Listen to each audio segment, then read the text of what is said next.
Yeah, so one of the main points I was trying to underscore is that the church is united by a common confession of the mystery of who God is. God is the mystery of the Father, the Son, and the Holy Spirit unveiled to us in the incarnation of the eternal Word made human and in the sending of the Holy Spirit. So you might say the church is animated by the confidence of knowing who God is. Of course, I don't mean we comprehensively know who God is or that we're masters of the conceptualization of God or something rationalistic like that. But we do really commune with God in our minds and hearts in the sacred liturgy, in the reading of the scriptures, and in the preaching of the church's doctrine. And in that sense, we guide human beings. We ourselves guided toward communion with God.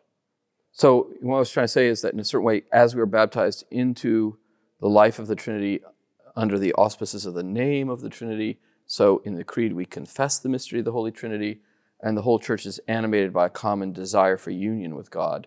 And I was just kind of trying to back up into that deeper, you might say, ontological reference of where the deep unity comes from. I'm very influenced by Yves Congar, who used the thought of Thomas Aquinas in the 20th century to identify the fact, as Aquinas notes, that the church is animated by a common life, a supernatural life. That includes also common thought. So you could talk about life and truth, or life and reflection. Reflecting together can make us more aware of a life we share in common. And yeah, there are real differences, both in ways of living and in understandings of that life.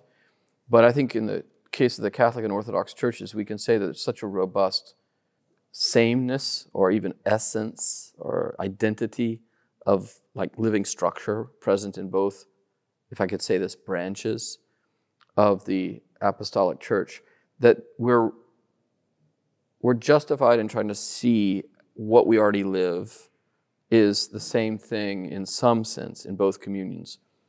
There's questions how we could understand that better, articulate it in coherent and convergent ways, and there's questions of whether we could live it better, not just in terms of our own moral failings, but even in terms of understanding more adroitly what is required of us objectively if we're going to be in communion more perfectly. But that being said, there's like a living communion already there. So it's about like trying to see it and live it. The conversations facilitate friendships. The friendships facilitate a deeper interpersonal communion that can become the adumbration or the anticipation of more formal ecclesial recognitions and maybe ecclesial intercommunion under the right conditions. Well, IOTA is one of the most important international organizations for profound conversation about theology in the Orthodox churches. And the Angelicum is one of the most important institutions in Rome for conversations about theology in the Catholic Church.